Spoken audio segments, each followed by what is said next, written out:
एमएलएसईओ पर बोनस देने का फैसला किया है। वित्त विभाग ने आदेश जारी किया है जिसके मुताबिक वित्तीय वर्ष 2016-17 और 17-18 के लिए बोनस दिया जाएगा। इसके अलावा अगला मूल्यांकन परिणाम घोषित होने तक भी इसी दर पर अंतरिम बोनस देने और इसके अतिरिक्त टर्मिनल बोनस की दर 4 रुपए प्रति हजार रखने की अनुशंसा की गई है।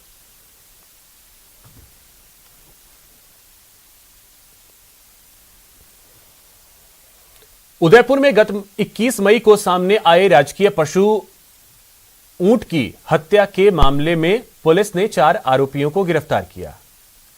सूरजपोल थानाधिकारी डॉक्टर हनुमंत सिंह राजपुरोहित ने बताया कि टोना टोटका के चक्कर में आकर आरोपियों ने ऊंट की हत्या कर दी थी। ऊंट की गर्दन काटकर आरोपियों ने अपने घर के बाहर दफन कर दिया। आरोपी इस चक्कर में थे कि ऊंट की गर्दन काटने से उन्हें व्यवसाय में परेशानी से निजात मिलेगी। पुलिस ने इस मामले में आरोपी राजेश अहीर, शोभालाल चेतन और रघुवीर सिंह को गिरफ्तार किया। टेकरी निवासी शोभालाल और उसके पुत्र चेतन और इसके अलावा गोवर्धन लास में रहने वाले राजू उर्फ राजेश और राजू उर्फ राजेश के ही एक साथी है रघुवीर सिंह, इन्हें अरेस्ट किया गया है।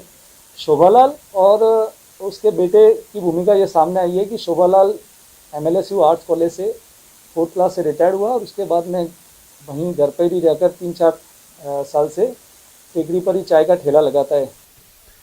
श्रीगंगानगर में इंदिरा गांधी नहर परियोजना में 70 दिनों की नहरबंदी के बाद पंजाब से छोड़े गए दूषित पानी को लेकर विरोध जारी है। प्रशासन ने जहरीले पानी को रुकवाने का दावा किया था, लेकिन जब श्रीगंगानगर के समाजसेवी हरिके बैराज पहुंचे तो प्रशासन के इस दावे की पोल खुल गई। वहीं अब श्रीगंगानगर के जागरूक लोगों का कहना है कि दूषित पानी के खिलाफ चल रही इस लड़ाई की मुहिम को और तेज किया जाएगा।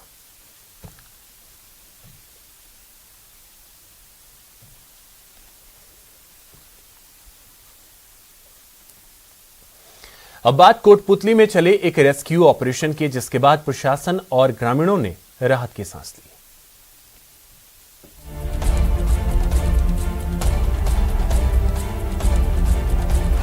पगडंडियों पर खड़े लोग, मौके पर मौजूद पुलिस और बियाबान में मची हलचल।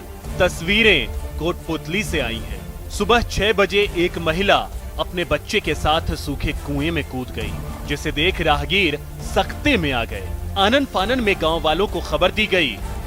ग्रामीणों की इत्तला पर पुलिस मौके पर पहुंची और इसके बाद शुरू हुई जिंदगी बचाने की मुहिम।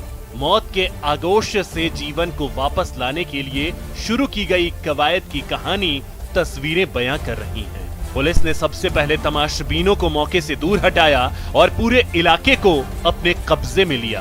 तब तक पुलिस की इत्तला पर फायर ब्रिगेड की रेस्क्यू टीम भी मौके पर पहुंच चुकी थी।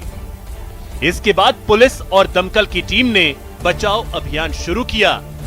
फायर ब्रिगेड के एक कर्मचारी को सीढ़ी के जरिए कुएं में उतारा गया। रेस्क्यू टीम का सदस्य जब कुएं में उतरा तो उसे अपनी आंखों पर विश्वास नहीं हुआ। यहाँ न कुएं से निकलने की कोई छटपटाहट थी और न कोई गुहार। कुएं में पड़ी महिला कचरे के ढेर पर निश्चिंत पड़ी थी, बेफिक्र, बेपरवाह और बेतरतीब। नजदीक जाने पर पता चला कि महिला की मानसिक हालत ठीक नहीं। संभवतः इसी वजह से वो कुएं में गिर गई थी। बहरहाल मौत को मात देने की कोशिश में जुटे शख्स का रेस्क्यू आसान होता है। उसे बस एक सहारे की दरकार होती है, लेकिन कुएं में गिरी महिला तो जैसे खुद चलकर मौत के पास आई थी।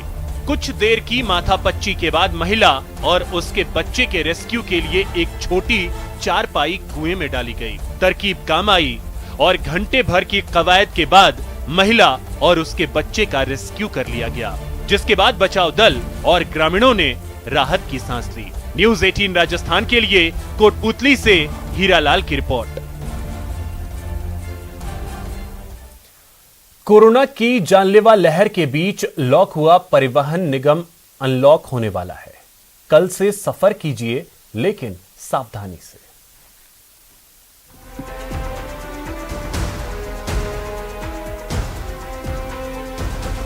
करीब 1 महीने बाद रोडवेज बसें फिर फर्राटा भरने को तैयार है। राजस्थान परिवहन निगम पहले चरण में 100% क्षमता के साथ 1600 बसों से संचालन शुरू करने जा रहा है। इसके लिए रोडवेज निदेशक ने बैठक कर प्रदेश के सभी चीफ मैनेजर्स को अपने हिसाब से रूट तय करने की छूट दे दी है। वहीं प्राइवेट बसों के संचालन को लेकर परिवहन मंत्री मालिकों के साथ मंथन कर रहे हैं। लगता है कि लगभग 1600 बसेस का संचालन हम इस महीने में कर पाएंगे और फिर जैसे जैसे यात्री भार बढ़ेगा तो हम जो है आगे इन बसों की संख्या जो है उसको बढ़ाने का प्रयास करेंगे। सर ये अंतर्राज्य भी संचालित करें सर? नहीं, दिल्ली और हरियाणा ने तो अभी बंद कर रखा है। तो बेसिकली हरियाणा ने बंद कर रखा है, इसलिए दिल्ली का तो परिवहन संभव है नहीं। उत्तर प्रदेश और उत्तराखंड और मध्य प्रदेश इसका भी बंद है, तो वहाँ भी नहीं चलेंगी। तो अभी तो जो भी बसें चलेंगी वो जो हमारा इंट्रा स्टेट है, राज्य के अंदर की जो बसेज हैं, तो उनका ही परिवहन होगा। बस वाले तो आए थे हमारी बसें चलवा दो, और प्राइवेट बस वालों की कोई दिक्कत है तो वो भी हमारे परिवार के सदस्य बुला के बात कर लेंगे। रोडवेज के साथ दिक्कत ये है कि रोडवेज घाटे में है, तो जैसे जैसे रूट खुलते जाएंगे वैसे वैसे खुलते जाएंगे, जहाँ जहाँ डिमांड होगी चालू कर देंगे, पूरी रोडवेज जिंदगी पटरी पर आ जाएगी। कोरोना की दूसरी लहर में लॉकडाउन लगने के बाद प्रदेश में आवागमन पूरी तरह से बंद हो गया था। रोडवेज के पहिए थमने से विभाग को करोड़ों रुपए के राजस्व का नुकसान उठाना पड़ा था। लेकिन अनलॉक 2 की गाइडलाइन आने के बाद कल से फिर बसों का संचालन शुरू होगा। परिवहन विभाग इसकी तैयारियों में जुटा हुआ है।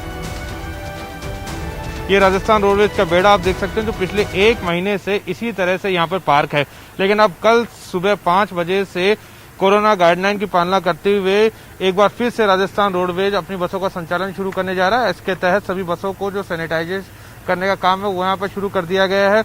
ये इस बात की तस्दीक की जा रही है कि कोई भी बस ऐसी ना हो जो कि सैनिटाइज होकर ही यहाँ से डिपो से निकले, किसी भी तरह के कोरोना संक्रमण ना हो, इस बात का ध्यान रखा जा रहा है। वहीं जो रूट तय करने की जिम्मेदारी है वो भी डिपो स्तर पर ही होंगे और 50% रूट जो है वो सभी डिपो चलाएंगे। वैशाली नगर डिपो के चीफ मैनेजर विश्वा मीणा वो हमारे साथ है, उनसे बात कर लेते हैं कि किस तरह की तैयारियां हैं।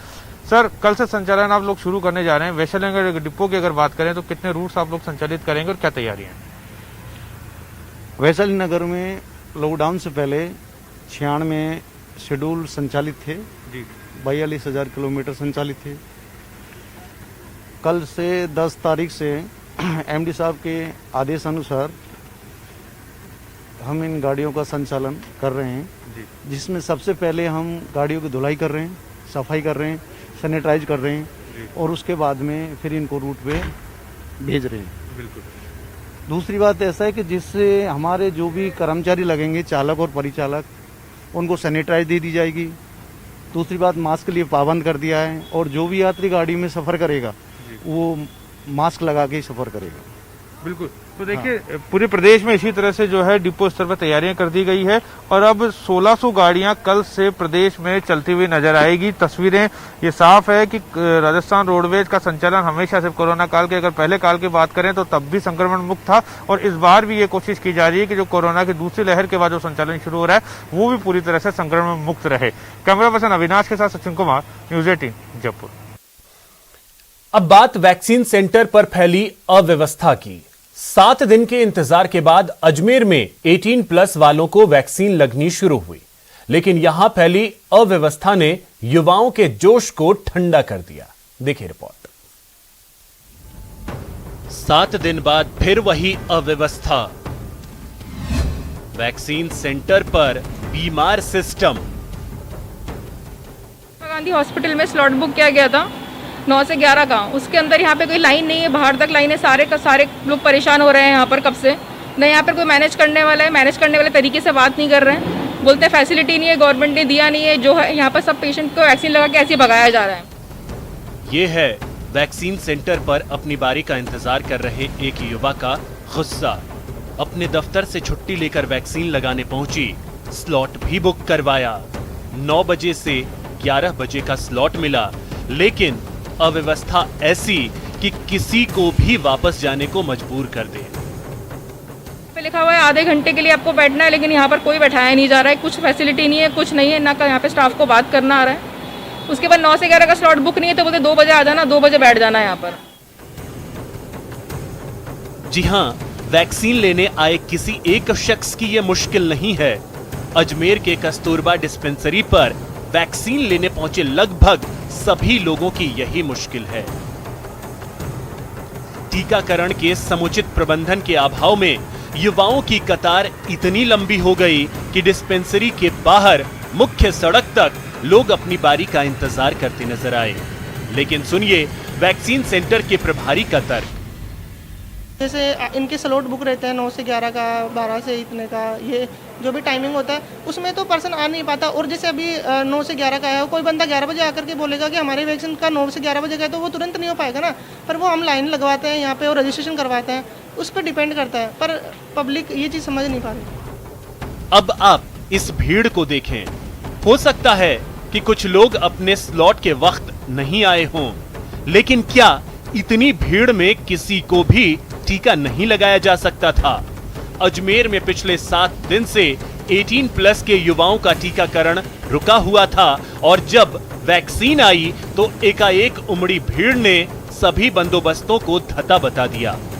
अभिजीत दवे, न्यूज़ 18, अजमेर। फिलहाल इतना ही। नमस्कार।